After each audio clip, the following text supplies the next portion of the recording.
있고요. 쉬는 것 없이 바로 일부 발표 모시겠는데요.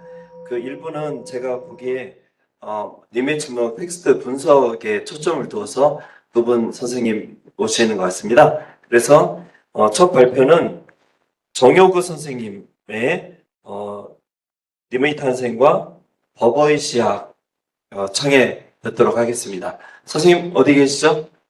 아, 네. 어디 계시? 저는 뒤쪽에 계신가 하고, 네. 박수로 맞아주십시오. 네.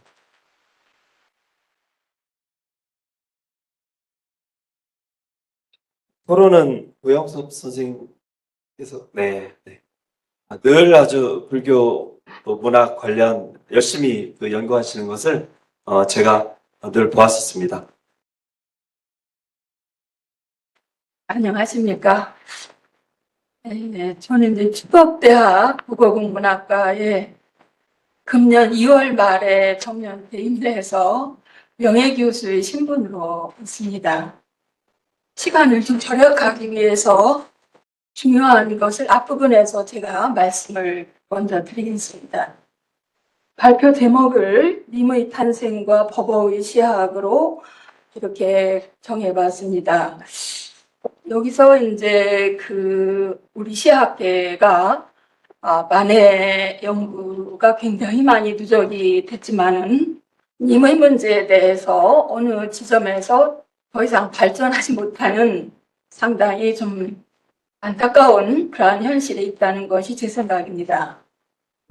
그래서 제 학자로서의 길에서 참 고민이 많았고 공부가 안 되고는 읽히지 않는 그러한 시인이 많았습니다.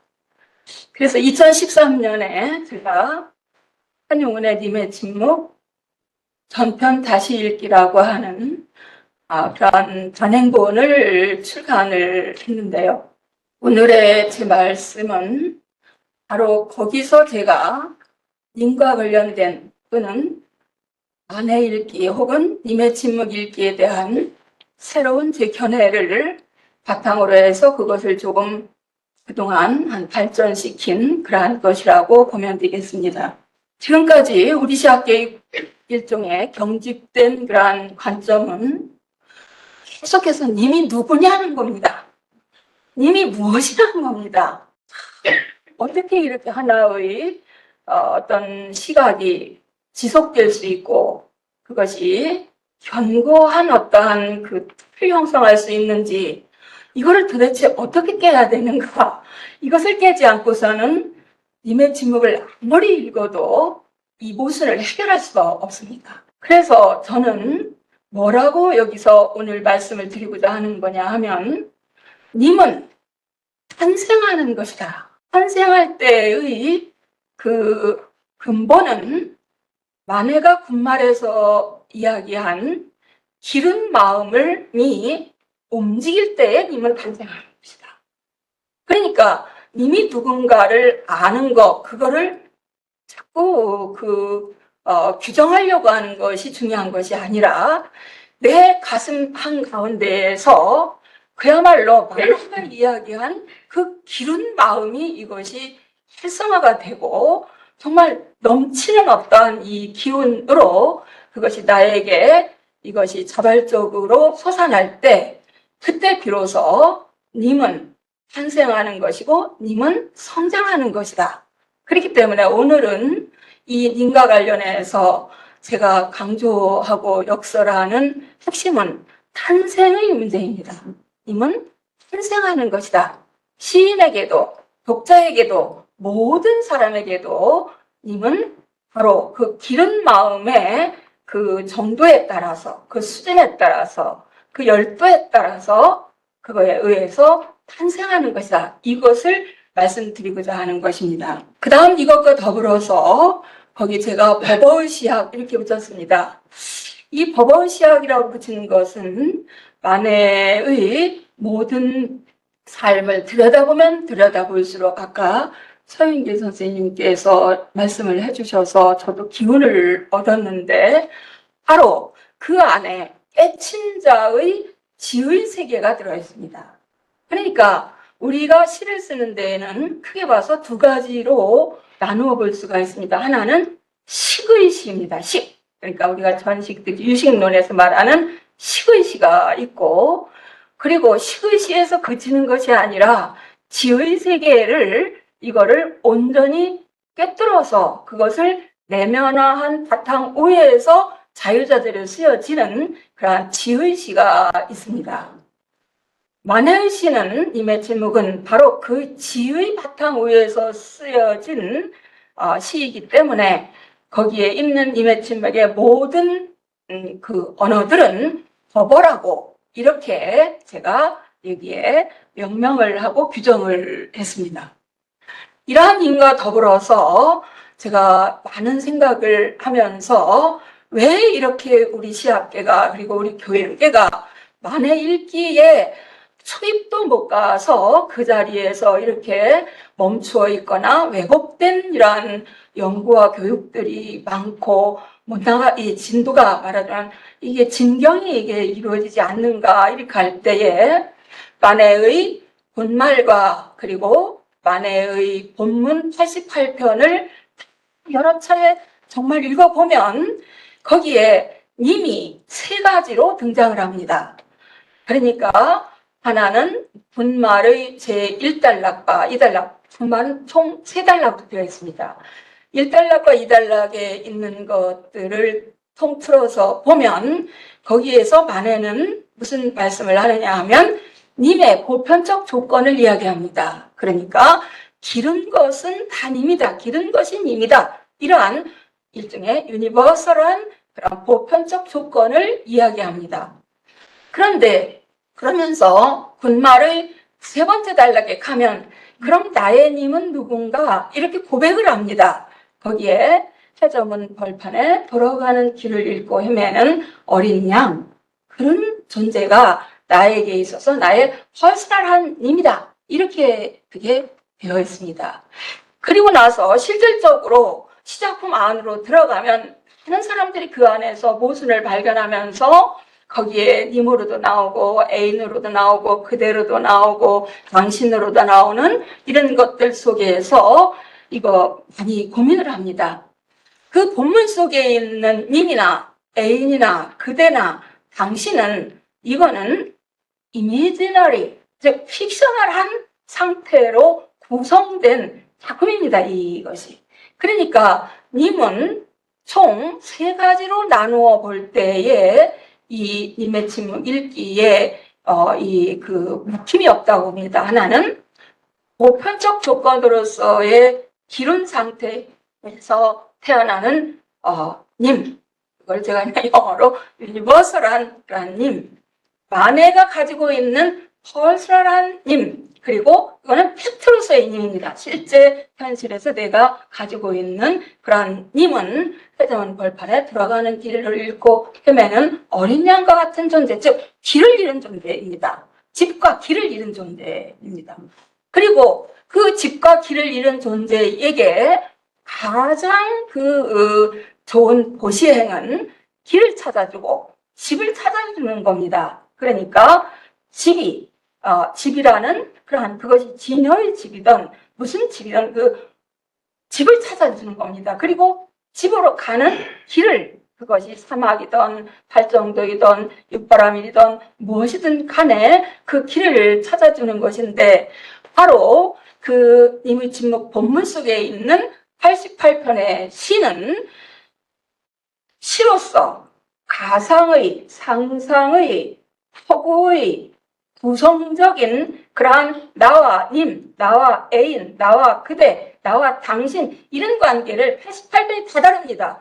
88편마다 거기에 넣고 말하자면은 어떻게 우리가 님을 갖고 살 수 있는가 하는 그 기른 마음을 그 안에서 아주 심도 있게 보여주면서 아주 현실적으로 사람들이 관심을 갖도록 이러한 하나의 방편의 언어들을 적극 활용해서 쓴 것, 이것이 본문이라고 볼 수가 있습니다. 이렇게 세 가지로 나누어서 님을 바라다 보면 거기에서 우리가 이 세 님이 똑같은 것으로 생각하고 님은 같습니다. 조금 전에 낭송하신 분이 읽은 그 시에 그 님 누구야? 뭐 누구야? 막 이러면서 고민하고 당장에 가면은 그 당신은 누구야? 이러면서 고민하는 이런 데에서 오는 문제들이 해결이 된다라고 제가 이런 소견을 갖고 있습니다. 이러한 그런 님의 침묵을 제가 조금 전에 말씀드린 것처럼 님은 생생하지 않으면 무의미한 것이다. 내 마음에 보살심이 작동을 하고 내 마음 안에 불심이 작동을 하고 그거와 유사한 어떠한 자의 작은 자아를 넘어서는 그 마음이 작동을 하면 그때 님은 거기에서 탄생을 하는 것이고 어떤 님이든 간에 그 님을 계속해서 탐구하다 보면 마침내 어떤 깨침의 궁극에 도달하는 그러한 일이 가능하다. 이렇게 이제 말씀을 드리고자 하는 것입니다. 그리고 거기에 있는 시의 언어들은 법의 성격을 가지고 있다라는 그런 말씀을 여기서 먼저 드립니다. 밑에는 빨리빨리 가도록 하겠습니다. 맨 처음 만해의 님의 침묵 읽기를 할 때 그 님을 생각할 때 만해가 시승이라는 점에 대해서 깊이 사유를 해야 된다라고 봅니다. 만해는 시인이라기보다 시승입니다. 근대시 도법에서의 시인과 시승은 상당히 이것이 다른 어떤 차원에 또는 다른 길에 이것이 놓여 있기 때문에 만해가 시승이라고 하는 이 사실을 놓고 볼 때 이 시인도 중요하지만 승려라는 점, 수행자라는 점이 이것이 가장 중요한 것이다라는 그러한 말씀입니다. 이러한 만해는 바로 시승으로서 그가 우리의 시문학설을 염두에 둔 활동이기도 하지만은 그보다는 불교사 및 수행사를 염두에 둔 활동이라고 저는 이렇게 생각을 합니다. 그 다음 그 세 번째로 가서 그렇기 때문에 지금까지 만해를 가르쳐서 시인이시며 독립운동가이시며 소설가이시며 뭐 이렇게 나열식으로 만해를 설명을 했는데 저는 그거는 조금 미흡하다고 봅니다. 승려이자 수행자로서의 시인, 소설가, 독립운동가 이렇게 그 설명을 해야지 그것을 나열식으로 놓고 승려이면서 수행자이면서 뭐 독립운동가다 이렇게 하는 것은 만해의 심층에 도달하기에는 조금 부족한 그런 표현이라는 그런 생각을 하고 있습니다. 그 다음 이제 두 번째로 가서 또 말씀드리고자 하는 것은 만해는 불교의 대중화, 포교, 권법에 굉장히 힘을 많이 기울인 그런 분으로 저에게 일으키고 있습니다. 그렇기 때문에 불교를 대중화하면서 이 현실 속에 어떻게 이것을 그야말로 깊이 이것을 들어와서 그 원문을 보면 중생이라고 나오기도 하고 민중이라고 나오기도 합니다. 그들에게 불교 그 자체를 깨트게 할까? 그러니까 사찰을 크게 짓는다든지 불상을 뭐 크게 만든다든지 이런 것이 중요한 것이 아니라 불교 그 자체를 어떻게 사람들에게 이거를 알게끔 이거를 느끼게끔 할 것인가라는 이런 얘기를 하면서 거기에 여러 활동에 대한 관심을 보이는 중에 문자 포교에 대한 아주 큰 애정을 가지고 있습니다.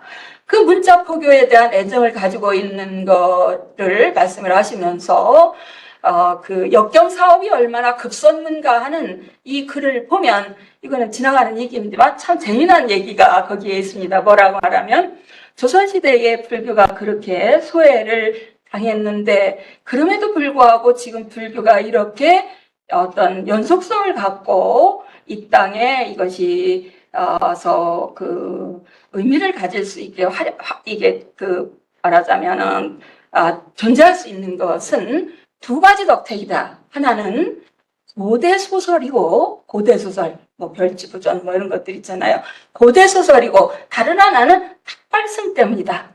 그렇기 때문에 이 조선시대의 고소설과 그리고 탁발성은 이 조선 500년을 견디면서 지금 1920년, 30년 이 당시 우리 이 땅에 불교가 그대로 그래도 이것이 명맥을 유지하면서 살아있을 수 있게 하는 그러한 것이었다.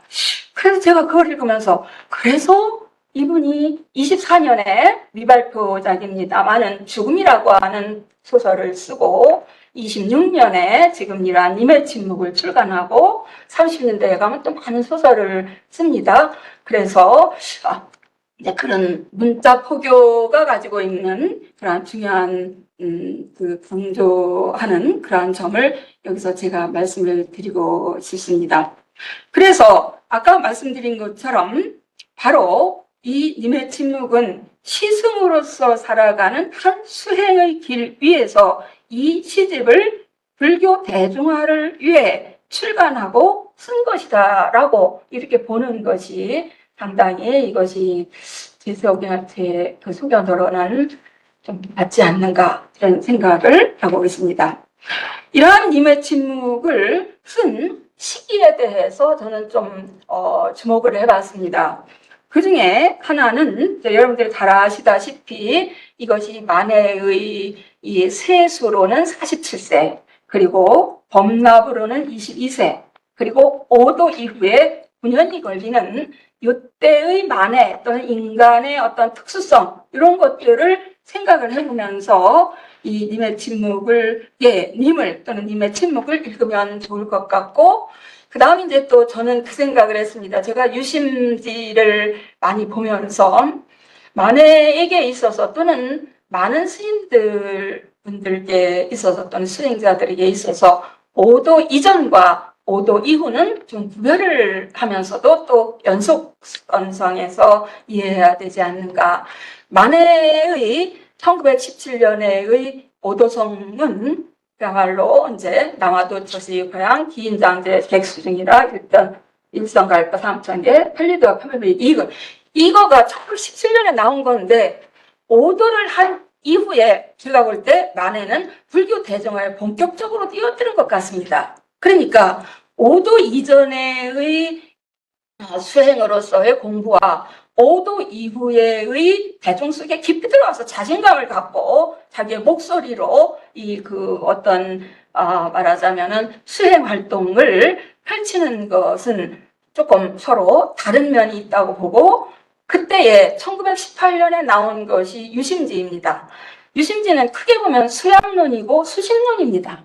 그래서 불교에 관한 것이 기본을 이루지만 많은 분들에게 수양, 수신에 대한 원고를 청탁을 하고 또 뒤에 보면 동서양의 잠언 이런 것들도 막 실으면서 말하자면 사람들을 계속해서 이 깨달음의 자리로 가게 하는 하나의 이제 여러 길을 거기에서 쉬운 것, 좀 어려운 것, 친숙한 것, 낯설은 것 이런 것들을 유심해서 이제 이렇게 계속해서 보여주는 말하자면 오도 이후의 대중화의 길을 걸은 그러한 저널로서의 일반 저널로서의 성격을 가지는 것이라고 이렇게 볼 수가 있습니다.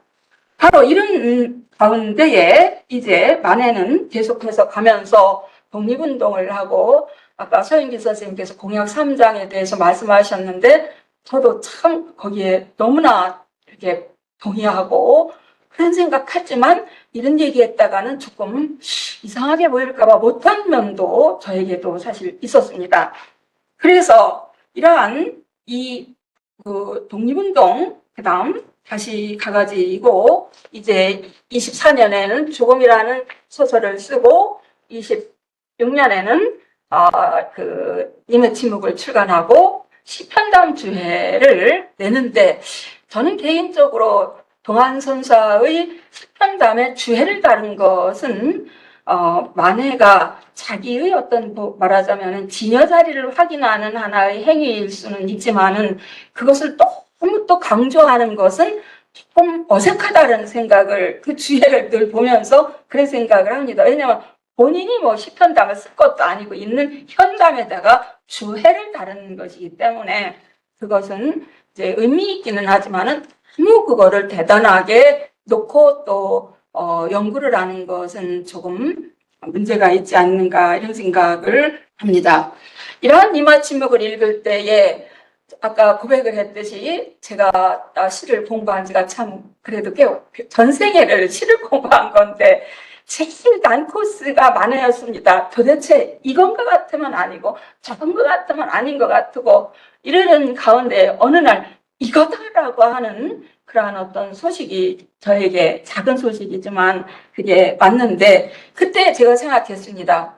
님의 침묵 읽기는 근대시의 주요한의 시를 읽는다든지 이상화의 시를 읽는다든지 김소월의 시를 읽는다든지 이런 근대시 독법과 이러한 안목으로 되는 게 아니고 시심과 시에 대한 지식, 불신과 불교에 대한 지식 이것을 갖추었을 때에 비로소 님의 침묵 읽기가 가능해지는 어려운 요건을 요구하는 그러한 시집이었는데 제가 돌이켜보니까 제 공부의 이러한 수준이 특히 불교에 대한 수준 또는 불심의 어떤 이 아까 탄생하는 기른 마음의 이 수준이 낮아서 번번이 님의 침묵 읽기에 이것이 이제 제가 말하자면 실패했던 것이 아닌가. 그래서 제가 생각하기에 만해에게 적어도 인터뷰를 할 수 있을 정도의 불신과 불교에 대한 지식, 시신과 시에 대한 지식 이것들을 갖추었을 때에 만해의 님의 침묵 읽기가 상당한 깊이를 얻고 만해와 법담을 나누는 그러한 순간의 어떤 기쁨을 그거를 통해서 느낄 수가 있다, 경험할 수가 있다 이런 얘기입니다. 그 다음에는 이제 조금 건너뛰면서 하겠습니다. 만해는 유심론자이자 현실 참여자로서 두 가지를 한꺼번에 아우르는 이러한 이제 양면성을 함께 회통해서 구사하는 그러한 분으로서 만해는 아주 솔직하게 말하고 있습니다. 내가 불교를 믿는 이유는 이것 때문이다. 불교를 믿는 이유는 첫째, 자신적이기 때문이다. 스스로를 믿는다. 이때 자는 조그만 내가 아니라 무한함, 절대화에 이르기까지 전 이 우주법계가 나라고 하는 그것을 믿는 이게 불교이기 때문에 자신적이기 때문에 나는 이거를 믿고 좋아한다. 두 번째로는 평등성의 사상 때문이다. 이 세계의 모든 것들을 말하자면 공성으로 깨트려서 평등성으로 그것을 읽어내는 이러한 세계관 이것이 나에게 있어서 불교 사상이 너무나 이것이 이제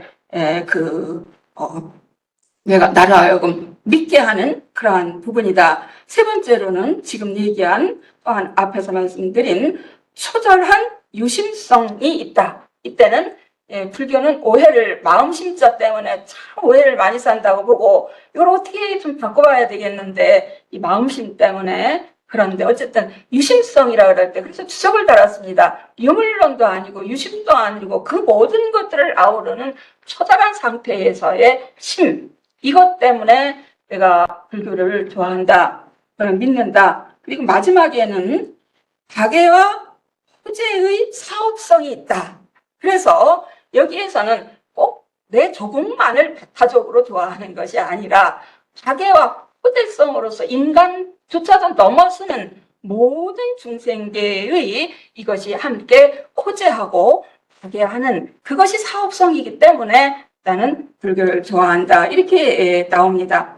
따라서 님의 침묵은 바로 우주적 진리로서의 심과 형식적 리얼리티로서의 어떠한 현실적 리얼리티로서의 인간사를 함께 아우르고 있는 종합적인 그 수행자의 그 언어라고 이렇게 말씀을 드릴 수 있습니다.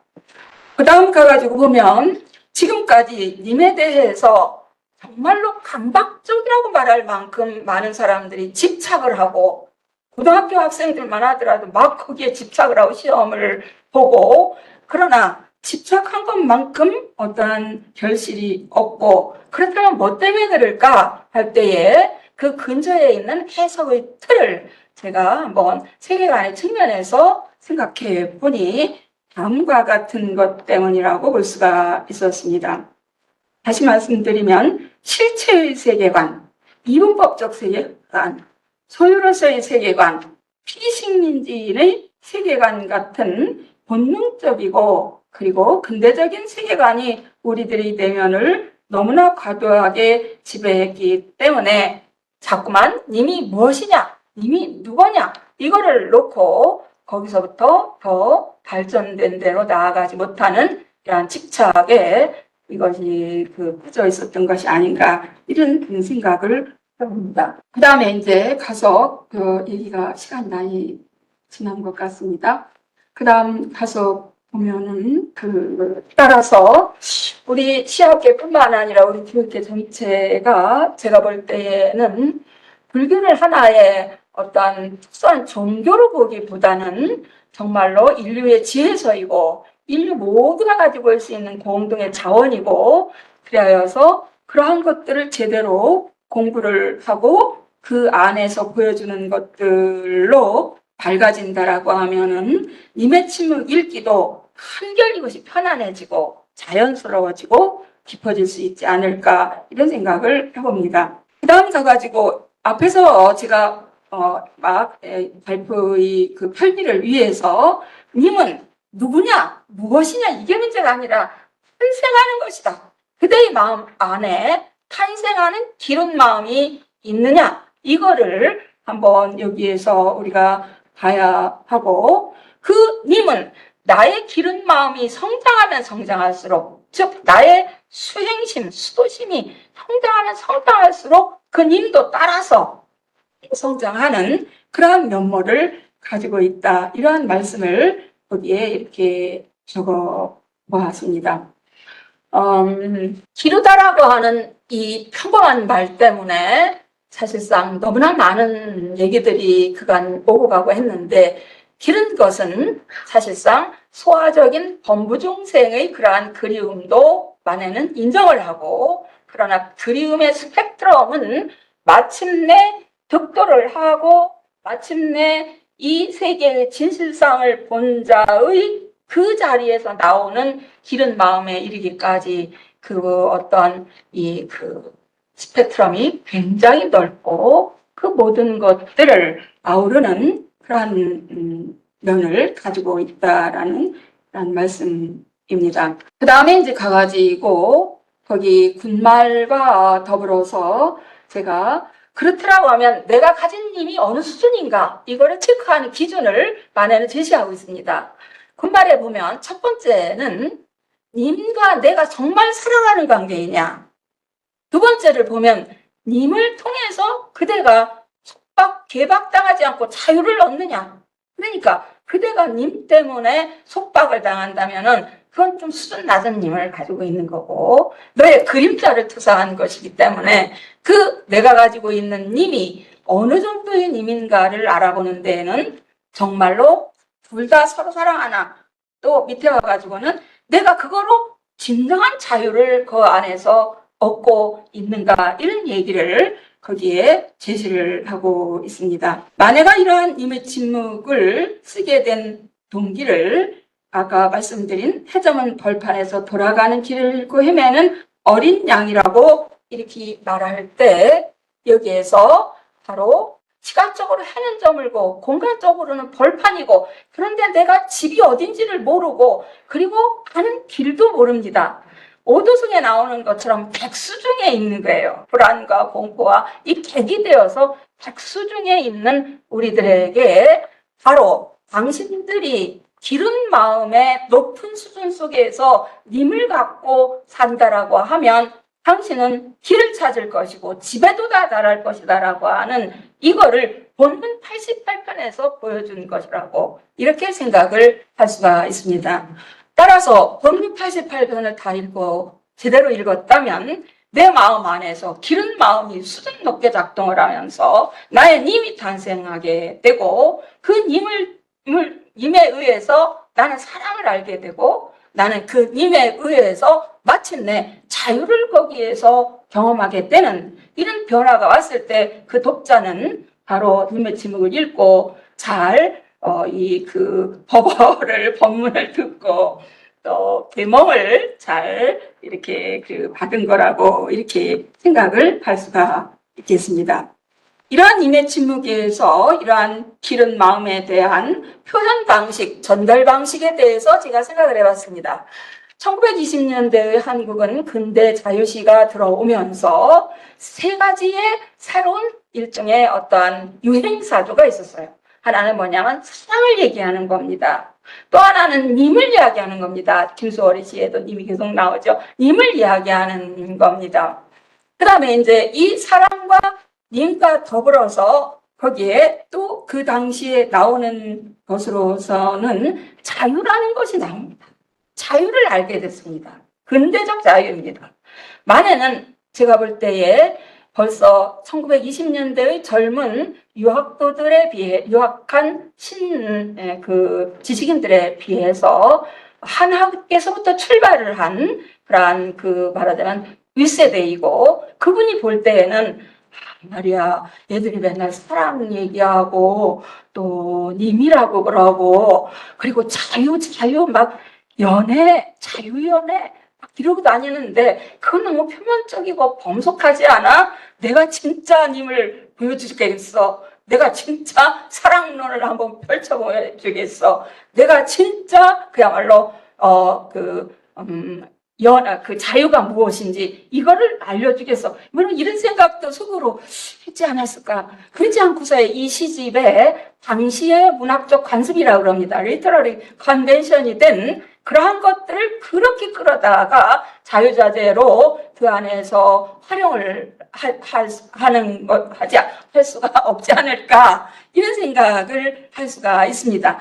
그래서 바로 이 시집이 1925년도에 5월에 나오는데 그 당시에 이제 시대일보 있죠. 최남선이 운영한 시대일보하고 그 다음에 동아일보에서 시대일보는 유광열이라는 언론인이 복 리뷰 또 이렇게 영어로 썼더라고요. 복 리뷰 이렇게 해갖고 근데 참 무섭어요. 그러나 그걸 다뤘다라는 데에서 흥미가 있고 또 동아일보에서는 6월 달에 상하로 주요한이 독후감을 쓰는데 그때 주요한의 나이가 26 이럴 때입니다. 그러니까 1900년생이니까 뭘 모를 때죠. 유학은 했지만 그리고 그 기독교인이지만 잘 모를 때이기 때문에 시집이 이런 게 나왔는데 신앙적이고 민족적이고 명상적이고 각별히 심하다. 사람을 얘기하는데 사람이 되게 다채롭다. 뿐만 아니라 문체가 이렇게 그 근대시처럼 세련된 거를 보고 나는 놀라지 않을 수 없다. 이렇게 하지만은 핵심에는 도달하지 못하는 그러한 당시의 어떠한 20년대의 한국의 자유근대시가 가지고 있는 상황과 더불어서 이렇게 말씀을 드려봤습니다. 이러한 님의 침묵을 독자에게라고 하는 맨 뒤에 시가 있기 때문에 그거와 더불어서 제가 독자중심 비평이라고 하는 하나의 그 연구 방법론을 여기다가 좀 가볍게 이렇게 그거를 적용하면서 이렇게 요지를 만들어 봤습니다. 그때에 여기에서 만에는 나는 내 시집이 이후에 남기를 원하지 않는다. 말하자면 남기를 바란다라고 하는 이 세속인의 마음 이거하고는 전혀 무관한 겁니다.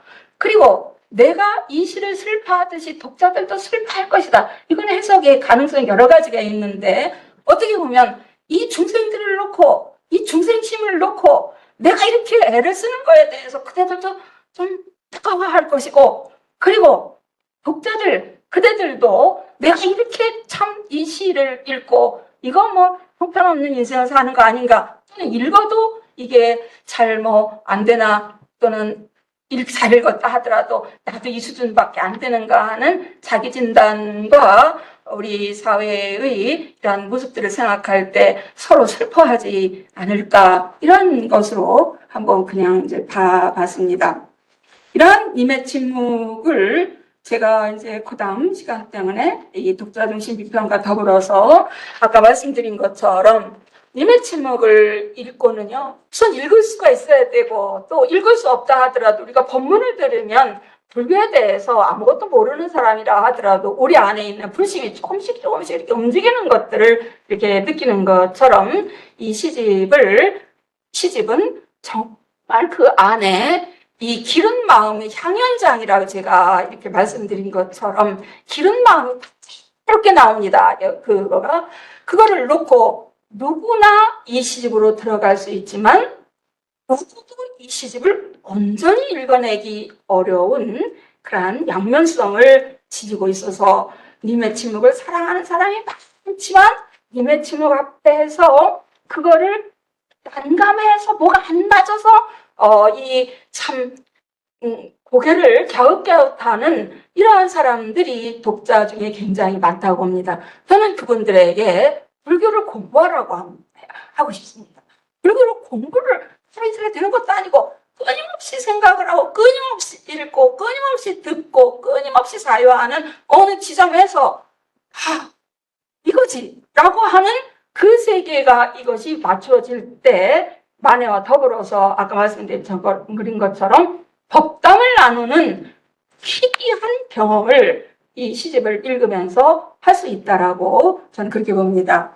맺은말 보겠습니다. 맨 뒤에 님을 향한 기른 마음을 종합적으로 그러나 정각과 보살심에 근거하여 자유자재로 묘용해 주도록 표현한 것이 님의 침묵의 언어들이고 이것은 넓게 보아서 법어에 해당이 된다. 그 법어의 모음인 법어들이 이 시집에 큰 울림과 충격을 주고 독자들로 하여금 고전이나 경전의 개송처럼 끊임없이 재독을 하게 한다.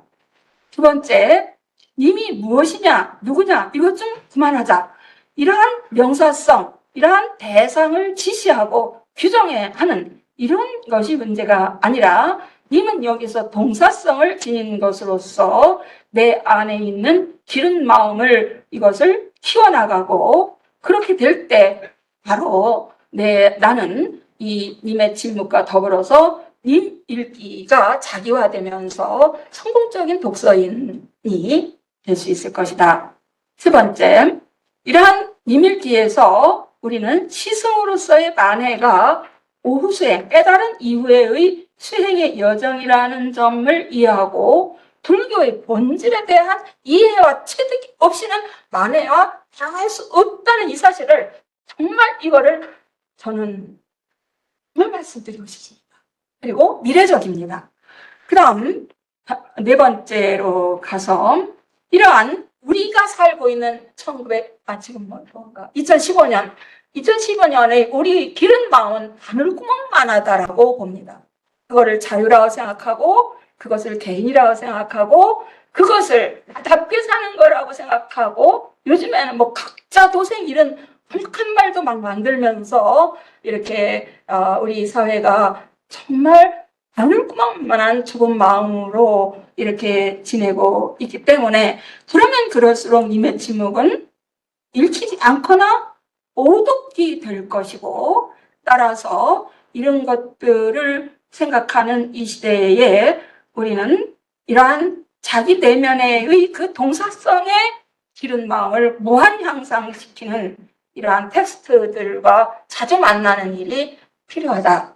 마지막으로 님의 침묵은 만해의 이러한 불교 대중화와 불교의 현장성 및 현실로서의 일종의 해양하는 그것을 돌려주는 그러한 데서 만들어낸 것이고 이러한 님은 우리 현실 속에 살면서 현실 문제를 해결하고 향상의 길에 뜻을 두고 있습니다. 따라서 정말 진부하게 많이 쓰이는 것 같지만 핵심을 담고 있는 상구볼이 하중생이라는 관점과 일치하고 특히 님의 침묵은 하중생에 대한 꿈과 이것이 깊이 연관되어 있다라는 것이 제 생각입니다. 마치겠습니다.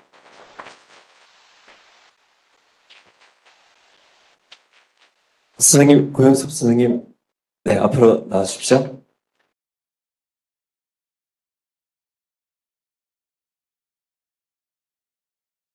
예, 지난 우리 10여 년간 우리 정효구 교수님이 제가 알기로 종교가 불교가 아니신데 최근 한 10여 년간 불교 명상 모임, 수행 모임, 불교 전적, 서적 이런 것을 불자보다 더 열심히 보시는 것 같고 또 매년 또 그 책을 내셔가지고 저한테 보내주셔가지고 좀 잘 보고 있습니다. 그래서 우리 뭐 종교는 아니실지 몰라도 불교에 대한 깊은 애정과 열정적인 발표 잘 들었습니다.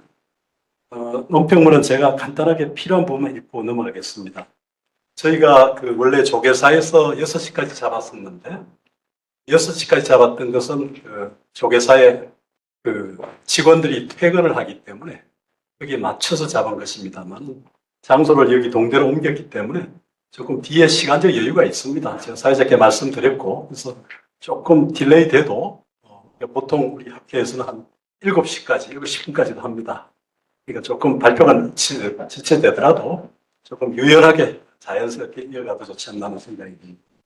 제가 논평문을 조금 필요한 부분 읽으면서 하겠습니다. 32페이지에 영운당 만해 봉안에 님의 침묵이 탈고된 지 100주년을 맞이하였습니다. 이 나라 시사에서 100주년을 맞이한 시들이 없지 않지만 이 시집만큼 문제적 시집은 드물었다고 생각합니다. 원래 김소월의 진달래꽃도 100주년이고 얘기하시면 주요한 또 여러 인물들의 시집들도 거의 그 전후에 됐는데 이러한 인식은 이 시집의 간행 주체의 독특한 정체성과 중심 내용의 난해성과 특이성 그리고 형식적 체제와 텍스트의 내외적 특성이 남다르기 때문일 것입니다. 지금 우리 막 인용하셨듯이 당시 언론인 유광열은 화상인 만의 이 작업이 세 가지 점에서 경이감을 보여주고 있으며 그는 이 시집을 조국 정여에게 드리는 기도다 이렇게 읽고 있기도 합니다. 만해는 다면적이고 복합적이며 총체적인 인물입니다. 논자가 이 시집의 새로운 독해를 위한 몇 가지 전제와 몇 가지 사유의 틀에서 제시한 것도 이러한 그의 살림살이와 사고방식 때문일 것입니다. 논자는 만해를 읽는 방법, 독법으로 시성으로서의 만해를 4가지로 불교의 대중화와 포교 및 전법에 매진한 만해의 삶을 4가지로 시성으로서 님의 침묵을 쓴 시기를 4가지로 유심논자이자 현실 참여자로서의 만해를 4가지로 전제하고 있습니다. 이어서 논자는 그를 이해하기 위해서, 독해하기 위해서 님에 대한 강박적 집착과 경직된 해석의 틀에 대한 검토를 3가지, 님에 대한 자연스럽고 깊이 있는 접근을 위한 필요한 것들을 3가지로 사유의 틀을 제시하고 있습니다. 논자는 저서인 한영운의 님의 침묵 전편 다시 읽기 제1장부터 3장을 통해 이 시집이 지닌 총체적 의미를 주도 면밀하게 보여준 적이 있습니다. 이번에 발표하는 논자의 논문 님의 탄생과 법의 시약, 님의 침묵 속에 님을 읽는 새로운 독법과 독해도 그 연장선에서 이루어진 것이라 할 수 있습니다. 논자는 여기서 국문학과 국문학자의 시선을 넘어서 오늘 보여주신 것처럼 불교학과 불교학자의 시선까지 확장하고자 하는 모습이 돋보였습니다. 전식덕지라는 유식의 불교의 핵심 개념을 통해서 식의 시와 지의 시를 구분해서 보려고 하는 관점은 상당히 중요한 지점이라고 생각이 됩니다. 거기 목차는 넘어가겠습니다. 이 목차를 통해서 논자는 군말의 근거에 님이 누구냐, 무엇이냐 등과 같은 명사성으로의 규정과 소유의 문제보다는 어떤 마음과 상황에서 님이 탄생하느냐, 진정한 님을 우리가 지니고 사느냐 하는 동사성의 문제가 중요하다고 보고 있습니다.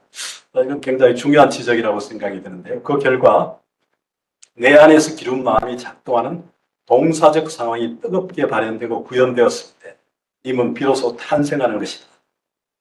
그런 의미에서의 내가 측면 또 기룬 마음의 동사성을 이해하는 것과 경험하는 것이 무엇보다 중요하다면서 탄생하는 님과 성장하는 님, 님과 님의 침묵을 쓰게 된 까닭을 해명하고 있습니다.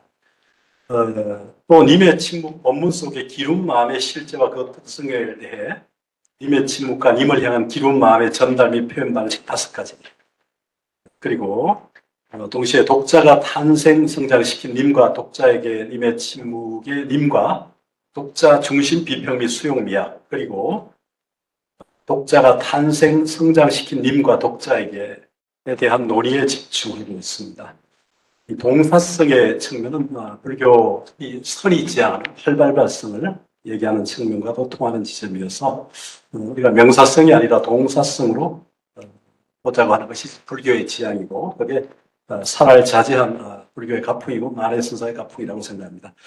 논자가 제안한 님의 침묵을 잃는 법은 전공자에게도 버거울 것 같습니다.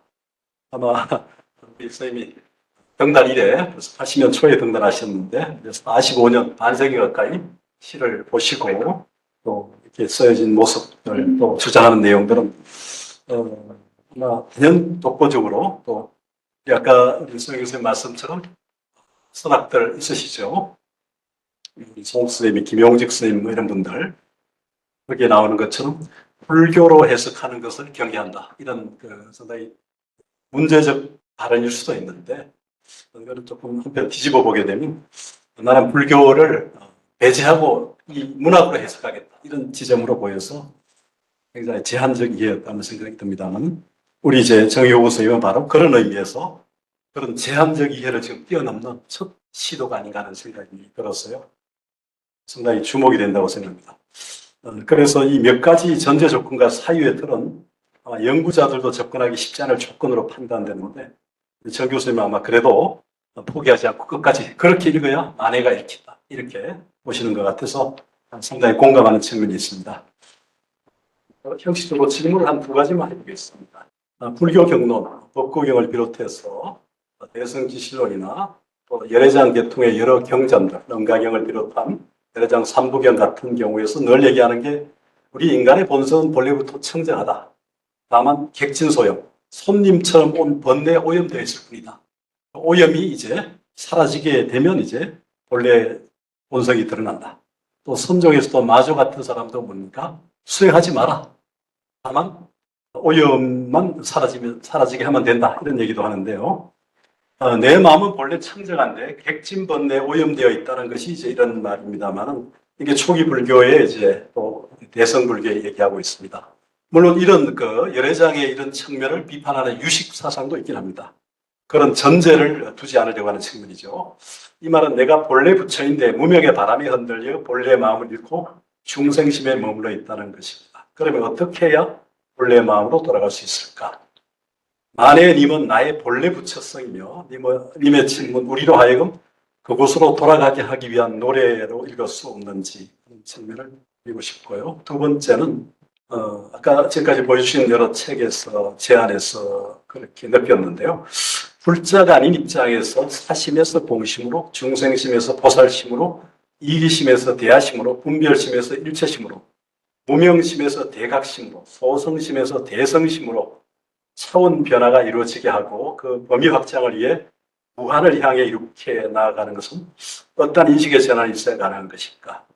불교적 깨달음이 아니고 어떤 방식으로 가능할 수 있을까 하는 그런 질문을 드려봅니다. 이것은 뭐 답변을 원하는 것은 아닙니다만 만에 님의 침묵에서 님을 부처로 읽든 조국을 읽든 그 무엇을 읽든 모두가 가능할 거라고 생각합니다. 우리 모두 본래 부처님성, 부처성을 회복한다면 화엄경과 임재록의 수처작주 입척이진 차는 곳마다 주인공이 되어서 모든 것이 바로 다 참답다는 이 참사람이 되는 이런 삶을 살 수 있기 때문입니다. 그러기 위해서 우리에게는 본래 마음을 지닌 부처이라는 인식의 전환이 요청이 된다고 생각하는데요. 이런 주제는 제가 이제 만해 축전에서 발표할 예정인데 바로 이 대목에서 만해가 님은 같지만 나는 님을 보내지 아니하였습니다라는 노래가 이해되는 것이 아닌지 그런 생각이 듭니다. 예, 논평 마치겠습니다. 상세하게 읽어주시고 중요한 지점을 포착해서 이렇게 재론해 주셔서 고맙습니다. 질문 1과 2에 대해서만 제가 간단하게 말씀을 드리겠습니다. 질문 1에서 말씀하신 부처성의 회복에 대해서는 저는 공감합니다. 그러나 부처성의 회복이 님은 아니라고. 그래서 부처성을 내 안에서 이거를 가동시켜서 님을 탄생시키고 그 탄생한 님을 가지고 우리가 사는 이 세계에서 그것을 그 현상계에서 그것을 우리의 삶이 보다 더 어떻게 보면 깨달음의 길로 또는 현실 자체에서 인간다운 길로 가게 하는 그런 면이라고 봐서 이제 반쯤은 제가 동의하는데요. 부처성을 임의라고 보는 거는 조금 다시 같이 생각해 보고 싶습니다. 그 다음에 이제 저는 질문 2가 이거를 놓고 사실 뭐 제가 불교 신자가 아니라 그러지만 준신자에 가깝습니다. 저는 불교를 많은 경전들을 두루 보았는데요. 불교를 통해서 사실상 모든 것들을 회통할 수 있고 밝아질 수 있었던 어떤 그야말로 저는 그걸 공포탄이 쏘여졌다 이렇게 말하는데 공포탄을 맞은 그런 거였습니다. 그래서 참 인류 지혜서로도 또 하나의 종교성을 지닌 것으로도 불교를 굉장히 저는 소중하게 생각하고 어떻게 이러한 세계관이, 이러한 가치관이, 이러한 관점이, 이러한 우주관이 이게 인류사 속에서 나타날 수 있었는가? 이게 없었으면 어떡할 뻔했는가? 그런 생각을 굉장히 많이 하고 있습니다.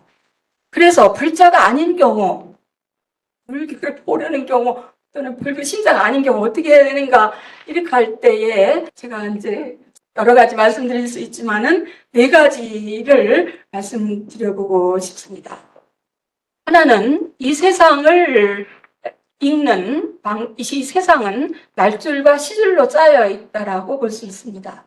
그 가운데에 우리가 살고 있는 이 세계에서 길을 잃고 헤매는 것의 근본은 날줄을 모르기 때문이라고 저는 생각합니다. 우리가 무슨 이러한 천을 짤 때도 이런 거 짤 때 보면 날줄을 세우고 시줄을 이걸 넣는 건데 이 날줄을 직관하게 하고 날줄을 탐구하게 하고 날줄이 어떤 것인가의 세계의 근간을 이거를 계속해서 환기하게 하는 이러한 공부가 이것이 또는 사회적 분위기가 이루어지면 조금 전에 말씀드린 이러한 여러 가지의 인식의 전환이 가능하지 않을까 튼실하게.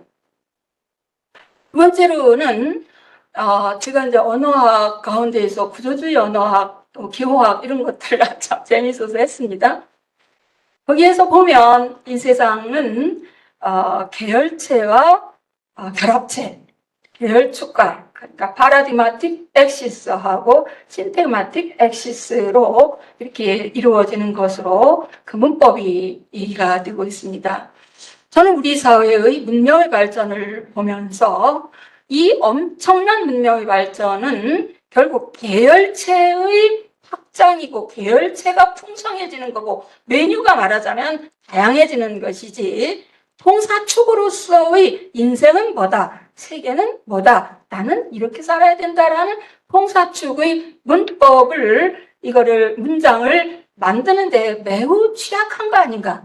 그 통사축의 문법을 만들지 못하면 모두가 불안하고 그리고 계열체를 따라서 오늘은 아메리카노 마실까 내일은 카푸치노 마실까 이렇게 하지만 다 그 커피이고 마시는 건데 그것들에 우리가 이제 빠져서 결국 우리가 근본적인 것들을 놓쳐버려서 이 시대의 문명의 풍요는 계열체의 풍요이기 때문에 통사축의 문장 만들기 선생님도 그런 걸 박사님 쓰셨죠. 석사님. 그래서 그거를 이걸 인지하게 하고 만들어가게끔 교육하고 그것들을 일깨우는 일이 중요하다. 세 번째로는 저는 이제 비교 종교학을 많이 관심을 갖고 왔습니다.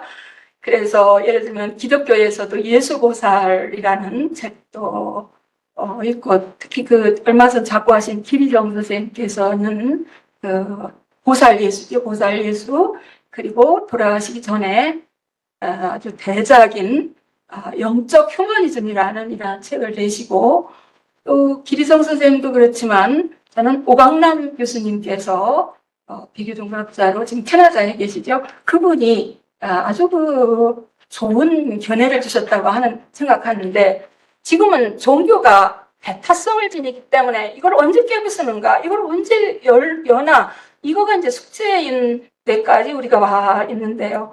오강남 선생은 표층 종교와 심층 종교로 종교를 둘로 나누어서 말아서 이해를 하시면서 표층 종교는 소아, 그러니까 작은 나 스몰 아이의 행복과 복을 위해서 교회 다니고 뭐 절에 다니고 천주교 다니고 하는 이런 것들을 이제 표층 종교라고 그러고, 인류 종교의 유아기에 나타나는 좀 유치한 그런 거죠.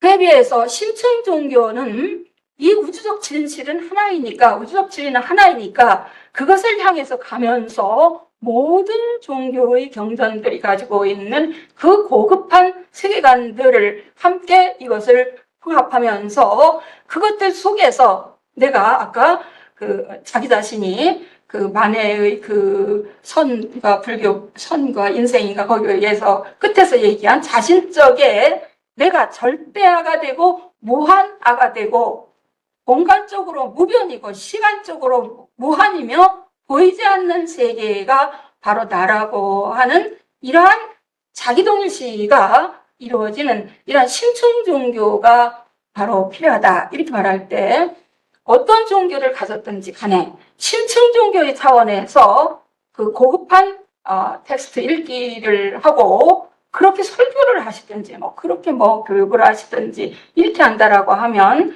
그것도 하나의 이거에 이르는 좋은 길이 되지 않을까. 마지막으로 저는 이제 또 이 자연과학 쪽에 비키 스토리에 관심이 많았습니다.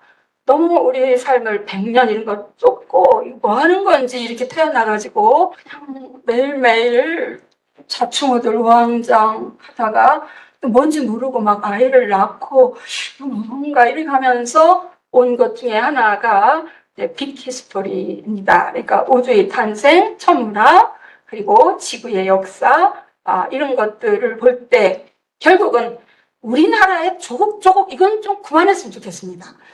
물론 해야 되는데요. 그거는 너무 스몰 히스토리이고 숏 히스토리여서 그거는 말할 수 없이 지금 여기에서 너무나 중요한 우리가 책임지고 가야 할 그러한 현장이지만, 그러나 이 빅 히스토리에 대한 공부를 과학을 바탕으로 이거를 해나갈 때 우리는 조금 더 큰 나 쪽으로 마음을 쓰는 그런 존재의 인식의 전환이 올 수 있지 않을까, 이런 4가지를 말씀드려보고 있습니다. 좋은 말씀이었습니다. 대성기실론이라는 대성불교 교과서에 1심은 이문이 있다는 얘기를 흔히 하지요. 그때 해맑고 깨끗한 그 마음의 청정한 측면하고 염고 물들은 번뇌가 들어있는 이제 심생멸문. 정말 아까 얘기하셨던 것처럼 저도 나의 본래성을 회복하는 것이 님이다, 그런 의미는 아니고요. 그러니까 회복이라는 어떤 결과, 이게 아니라 돌아가는 과정 자체. 그러니까 진여물이라는 어떤 절대적 차원의 측면은 그냥 완성되고 고정적인 측면이 몰라도 생멸문을 끊임없이 찰나생 찰나멸하면서 중생 속에서 부처로 확인해가는 과정이 있고, 생멸문의 과정이 자세하게 설명하는 것도 결국은 생멸문이 바로 일심이고 중생심이라는 것. 그래서 회복하는 과정 자체, 노력하려는 과정 자체가 우리의 삶이고 역사가 아닌가 하는 생각이었어요. 회복이라는 어떤 고정적, 결과적 어떤 그런 측면보다는 심진여를 향해 가는 과정 자체가 우리의 삶이고 역사고 인생이다 하는 생각이 있어요. 그러나 이제 만해가 원래 하나였는데 이별을 했기 때문에 본래성을 회복해 가려는 노력 자체가 결국은 삶이다라는 측면을 이제 보여주려고 했던 게 아닌가, 그런 생각에서 이런 질문을 했던 겁니다. 두 분 수고하셨습니다. 네, 예사였습니다.